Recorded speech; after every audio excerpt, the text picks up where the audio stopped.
आप कितना ज्यादा फॉसिल फ्यूल डिपेंडेंट हैं, आपका लाइफस्टाइल में कितना ज्यादा कार्बन डाइऑक्साइड इमिशंस हैं, पर कैपिटा इमिशंस आते हैं डिपेंड। तो मैं आपको बता दूं कि जो सबसे ज्यादा पर कैपिटा इमिशंस है कार्बन डाइऑक्साइड के, वो सबसे ज्यादा यूएस के हैं। So they are the one who are the major, who have the major carbon footprint of, who have the major carbon footprint. उनका जो लाइफस्टाइल है, उनकी जो हाउसिंग है, उनका जो इंफ्रास्ट्रक्चर है, वो बहुत ज्यादा कार्बन इंटेंसिव है। हमें वो बैठ के मिसाल देते हैं, मैं थोड़ी सी मिसाल देता हूँ, और आपकी जो असाइनमेंट है वो भी इससे रिलेटेड है। चलें, सवाल आ गया तो इसी से मैं रिलेटेड बात करूंगा। चलें, मैं जिक्र भी कर देता हूँ उसका, जो मैंने आपको देनी थी, और वो भी आप साथ साथ कर सकते हैं। बहरहाल, कमिंग बैक टू दैट, हमारा जो लाइफस्टाइल है वो बहुत इन्वायरमेंट फ्रेंडली है बनिस्बत यूएस के लोगों के। अब बहस होगी, हम तो पोल्यूशन करते हैं, हम तो कचरा फैलाते हैं। बिल्कुल फैलाते हैं, ये अच्छी बात नहीं है। हमें कचरा नहीं फैलाना चाहिए, करनी चाहिए। अब मैं आता हूँ बाकी लाइफस्टाइल पर। हम में से कितने लोगों के पास पर्सनल कारें हैं? हमें से लोग जो हैं वो पर्सनल फ्लाइट करते हैं। यूएस के अंदर बहुत से लोग बायो ट्रैवल करते हैं। The more you travel by air, the more carbon emissions you have. सबसे ज्यादा फास्ट फूड खाया जाता है यूएस में। जितना ज्यादा फास्ट फूड ज्यादा खाएंगे, उतना कार्बन फुटप्रिंट ज्यादा होगा। Now let me give you another interesting example. दुनिया में सबसे ज्यादा मीट कंजम्पशन यूएस में है, और मीट का सबसे बड़ा एक्सपोर्टर इंडिया है। और इंडिया में मुसलमान गाय कुर्बान तो होता है। सो ये you need to understand lot. मैंने कहा ना, पहली चीजें, नीड टू रीड मोर। मैं एक बात करूंगा आपको स्टूडेंट्स को कि प्लीज पढ़ा करें। Don't go on the social media only. Social media पे आजकल हाइप बहुत ज्यादा क्रिएट होती है, तो आप प्लीज आर्टिकल्स को पढ़ें, रिसर्च करें, और देखें क्या डिबेट है। सो ग्लोबल साउथ और नॉर्थ की जो डिबेट है, इसमें ग्लोबल साउथ का तो कसूर ही नहीं है। सारा कल्प्रिट जो है वो ग्लोबल नॉर्थ है। सबसे ज्यादा कार्बन फुटप्रिंट उनका है। They are the major culprits. They are the one who have started the climate change, who are igniting the climate change. जो फ्यूल दे रहे हैं फायर को, क्लाइमेट चेंज को एनहांस कर रहे हैं, और पाबंदियां भी हमारे पे लगाते हैं। और हमें कहते हैं कि आप ये करें, आप वो करें। आप ये देख लें, मिसाल दे देता हूं मैं आपको। चाइना ने जो है कितने बिजली के घर बनाए, अब वो आ रहे हैं। सी गॉर्जियस डैम बनाया उन्होंने। Now they are moving towards hydel system. Otherwise coal power plant सबसे ज्यादा बड़े इसमें चाइना में थे। The biggest coal power plants were in China. India still have lot of coal power plants. मैं नहीं कह रहा कि आप कोल पावर प्लांट्स को सपोर्ट करें, बट मैं कह रहा हूं कि coming towards, they are moving towards the renewable energy, but still the carbon footprint of the north is much higher. I hope I answer your question.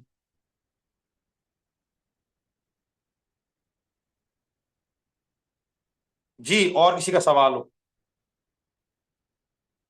Hello. चले, सवाल से पहले मुझे जरा ये बताएं, हैंड रेस करके, कि everyone is with me. I want to see the hands. I want to see the hands. पता चलना चाहिए सारे बैठे मेरे साथ। 13, 14, come on, come on guys, come on. अस्सलाम वालेकुम सर। सवाल लेता हूँ, बिल्कुल सवाल है, सवाल आपकी बिल्कुल मैं लेता हूँ, परेशान परेशान ना हो। अब है ना, आपने घबराना नहीं है। 20, 21, 22, 23, गुड। मैक्सिमम 23 तक गए हम। 24 हो गया, माशा, very good. We need few more hands. We need few more good people. वो यूएस नेवी का एक स्लोगन है, We need a few good men. तो हमेशा बच्चों को मैं कहता हूँ कि हमें बस थोड़े से एक्टिव बच्चे चाहिए, तो क्लास का बड़ा वो अच्छा डायनामिक एनवायरनमेंट रहता है। 26 हो गया, वेरी गुड। चलें जी, thank you very much. I hope everyone is enjoying, और थैंक यू। डाउन को मौका नहीं, कमिंग बैक।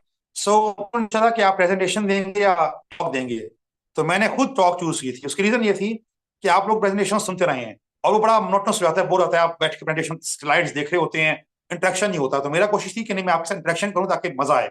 चले, एक चीज मैं लिखवा रहा हूं आपको, और उसके बाद फिर मैं सवाल लेता हूं आगे। तो आपके पास अगर डायरीज हैं, if you have your diary, और if you have your laptop और phone, whatever it is, उस पे ये 3 लफ्ज लिखे हैं आप लोग। And I also want someone to write in the chat as. कोई एक बंदा वॉलंटियर कर ले चैट में लिखने के लिए, और बाकी लोग जो हैं वो अपने पेन पेंसिल, आपके पास है, कागज है या लैपटॉप है, उस पर लिखें। So the first letter I am saying is right capital L. Chat में कौन लिख रहा है भाई? Who is writing in the chat? I want someone to write in the chat as well. जी सबर रफीक, ओके, बच्चों को पता है. So capital L, then we have O, capital O, and then we have L. So LOL आप सबको पता होगा, आप बहुत यूज भी करते हैं. LOL, first letter Ifra is L, not O. It's LOL. So LOL आप बहुत यूज करते हैं, आप चैट करते हैं दूसरों के साथ मजाक में. एक मतलब तो वो है जो आपको पता है, और वो है लाफिंग आउट लाउड. ठीक है कि आप हंस रहे हैं और मुस्कुरा रहे हैं. और मैं हमेशा कहता होता हूँ, ये देखो अफसान लिख दिया ग्रुप चैट में, I always recommend love of learning. LOL means love of learning. So students, हाँ absolutely, thank you Umar. LOL आपने लिख दिया. So when I am teaching my class, when I am talking to students, I always say develop LOL, love of learning. आपको पढ़ाई का प्यार होना चाहिए. पंजाबी में एक लफ्ज जुमला कहते हैं, पढ़ाई की चस होनी चाहिए. हमेशा मैं कहता हूं कि you should have craze for study. तो जब आपको पढ़ाई की शौक होगा, पढ़ाई की लगन होगी, या पंजाबी में हम कहते हैं पढ़ाई की चस होगी, तो यू विल एंजॉय.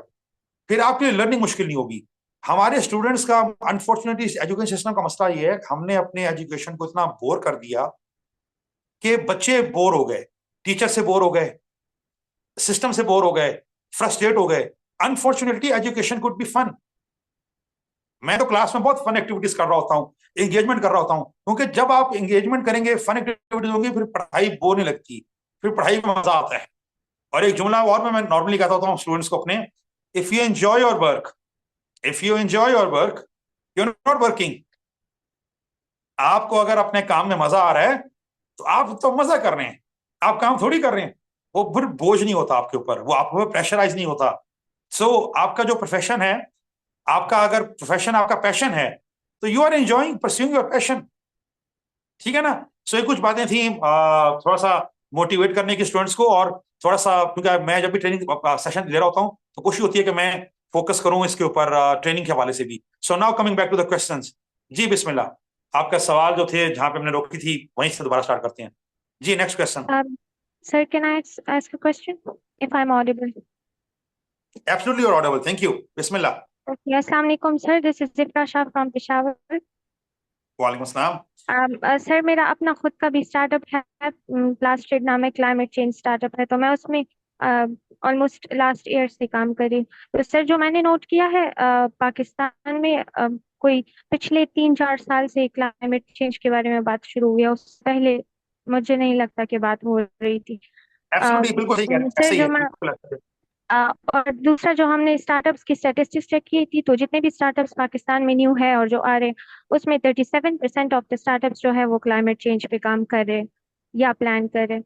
तो सर मेरा क्वेश्चन ये है, शायद ये मेरा पर्सपेक्टिव हो सिर्फ, क्योंकि मैंने जितना भी देखा है तो पाकिस्तान में सिर्फ उस चीज़ की बात होती है जो गलत हो रहा होता है. न्यूज़ भी हमें वो बता रहे होते हैं जो खराब हो रहा है, जो गलत हो रहा है. और क्लाइमेट के बारे में भी हम सिर्फ गलत ही सुनते आ रहे हैं कि ये भी खराब हो गया, ये भी खराब हो गया. तो मेरा एक क्वेश्चन ये है कि जब ये 37% स्टार्टअप्स भी काम कर रहे हैं, सेशंस भी हो रहे हैं, सब कुछ भी हो रहा है, तो ऐसी कोई स्टेटिस्टिक्स या डेटा है कि हमने कितना पॉजिटिवली इम्पैक्ट किया हुआ है क्लाइमेट को? अभी तक हमने कितना कितना अचीव कर चुका है पाकिस्तान इस क्लाइमेट चेंज की रन में? So this is my question sir. Thank you for listening to me. Ifra, बहुत जबरदस्त सवाल किया आपने. और मैं चाहूंगा कि क्लास अब क्लास होती है तो हम क्लास में नॉर्मली कहते होते हैं कि सारे स्टूडेंट्स क्लैपिंग करें, लेकिन क्योंकि हम वी आर ऑन जूम, तो जूम पर भी क्लैपिंग का साइन होता है. तो आई वुड लाइक टू सी कि वो जरा क्लैप वाला साइन आप लोग शेयर कर दें. जिस तरह हैंड रेज होता है, इस तरह क्लैपिंग वाली इमोजी भी होती है. तो I would like to have clapping for Ifraz question. जी भाई जरा कर दें, अच्छी बात है, अप्रिशिएट कर दें. Thank you इफ्रा, very good question, and let me come back on that. बिल्कुल सही कहा आपने. क्लाइमेट चेंज जो है पाकिस्तान पे ज्यादा बात शुरू हुई है पिछले 5-6 सालों में.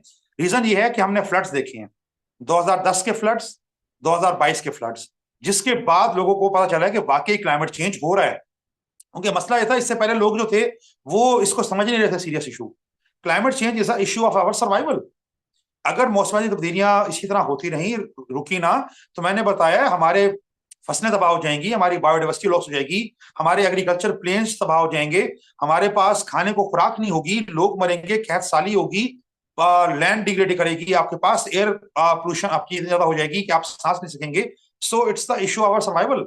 It's very very important issue. So अब लोगों ने सेंसिटाइज करना शुरू किया है, गवर्नमेंट भी काम कर रही है, इनिशिएटिव्स भी शुरू हो गए हैं। सो आपने कहा कि क्या पॉजिटिव हुआ है, बिल्कुल इशू नॉर्मली ये होता है कि जब भी हम देखते हैं पिक्चर को, तो हमेशा पिक्चर में बुरी चीज ज्यादा नुमाया होती है। तो इसलिए इशू ये है कि हम सारे लोग जो हैं प्रॉब्लम्स को हाईलाइट इसलिए कर रहे होते हैं कि that is a normal human psyche. Positivity छुप जाती है और नेगेटिविटी ज्यादा आयाम होती है। मिसाल दे देता हूं, आज का सेशन ही हम ले लेते हैं।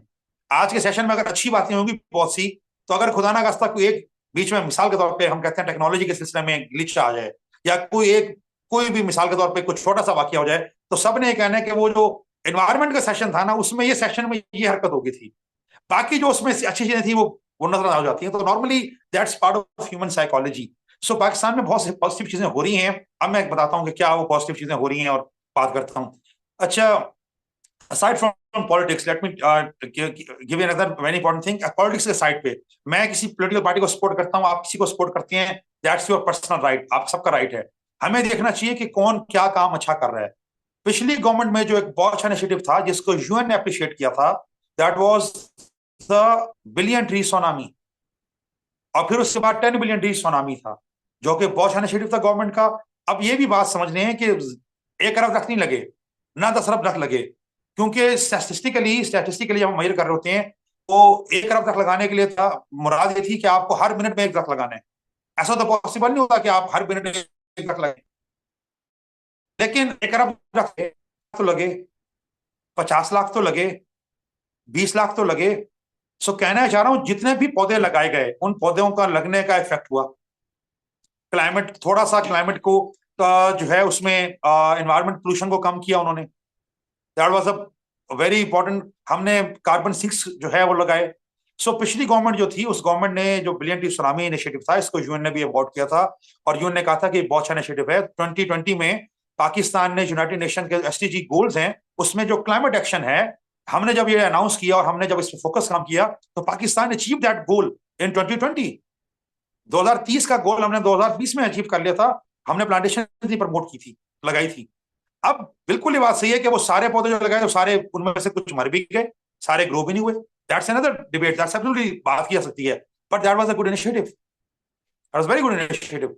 अब मिसाल के तौर पे जो ये गवर्नमेंट है, इन्होंने जो उसी को लेके आगे चल रही है, क्लीन ग्रीन पाकिस्तान जो था, वो बड़ा बड़ा प्रोग्राम था। अभी जो गवर्नमेंट जो है, गवर्नमेंट ऑफ पंजाब ने स्टार्ट किया है साफ सुथरा Punjab. So initiatives are being taken at the government level, अगर मैं बात करूं। अच्छा, इंडिविजुअल के लेवल पे अगर हम बात करें, तो ऑर्गेनाइजेशंस हैं जो रिसाइकलिंग पे काम कर रही हैं। अब मिसाल के तौर पे there are organisations who are working to reduce waste. Waste management पे बहुत ज्यादा काम हो रहा है। लाहौर में बनी थी लाहौर वेस्ट मैनेजमेंट कंपनी, फिर वो दूसरे शहरों में फैल गई, गुजरांवाला में, मुल्तान में, भावलपुर में। तो उन्होंने कुछ अपने हद तक रोल प्ले करना शुरू कर दिया। So yes, there are positive things, but मसला ये है ओवरशेडो हो जाते हैं। अब मिसाल के तौर पे इस दफा जो हो रहा है, COP28 में बहुत स्टूडेंट्स पाकिस्तान से बहुत लोग गए, 29 में गए। आप सबको बता दूं, इस दफा कॉन्फ्रेंस हो रही है LCYO, local conference of youth. LC, local conference of LCOY, local conference of youth. ये लाहौर में हो रही है 31 को। पेशावर में मुझे पता नहीं क्या डेट है, आप चेक कर लीजिएगा, वहां पे हो रही है। तो सब तमाम सूबों में हो रही है। ये बेसिकली इसमें ये है कि आप स्टूडेंट्स को हम इंगेज करें कि वो पॉलिसी मैटर पे आके बात करें, वो एडवोकेसी पे आके बात करें, वो लॉबी पे आके बात करें कि क्या चीजें हैं। क्लाइमेट चेंज पॉलिसी बलोचिस्तान की पहली दफा जो है वो ऑन पेपर आई है। KPK में काफी काम हो रहा है। पंजाब गवर्नमेंट ने प्लास्टिक पे बैन लगा दी है। So there are good things,